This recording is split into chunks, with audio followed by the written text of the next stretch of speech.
तन्वीशता टॅबलेट्सचा आणखीन एक सुंदर असा अभिप्राय मला तुमच्याबरोबर शेअर करायचा आहे. एक पेशंट एका व्यक्तीला आमच्याकडे घेऊन आली आणि तिने सांगितलं की मॅडम मी यांना मुद्दाम तुम्हाला भेटायला घेऊन आली आहे. त्यांना औषध नकोय, फक्त त्यांना काय म्हणायचंय ते ऐकून घ्या. तेव्हा मी त्यांना असं म्हटलं की काय झालं.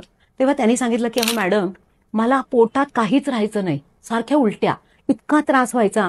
6-8 महिने हा त्रास चालू होता. सारखं सलाईन लावायचं, हॉस्पिटलमधनं परत यायचं आणि पेज प्यायची, सलाईनवर जगायचं, असंच माझं आयुष्य चाललं होतं. मला माझ्या शेजारच्या कायम सांगायच्या की अगं 2 तन्वीशता नियमित घेऊन बघ दिवसातनं 3-4 वेळा. पण मी कधीच लक्ष दिलं नाही. पण ज्या वेळेला माझा त्रास खूप वाढला आणि मी अगदी कळवळत होते, तेव्हा माझं या शेजारणींनी ऐकलंच नाही. 4 तन्वीशता माझ्या तोंडात कोंबल्या, पाणी घातलं आणि मला म्हणायला काही सांगायचं नाही, मी सांगते ते करायचं. आणि ते केल्यानंतर अर्ध्या 1 तासांनी मला इतकं छान वाटलं की मी स्वतःहून जाऊन एक पोळी खाल्ली, भाजी खाल्ली आणि मला पहिल्यांदा जेवल्याचा आनंद काही महिन्यांनी मिळाला. त्यानंतर मी 4 तन्वीशता सकाळ, दुपार, संध्याकाळ घ्यायला लागले.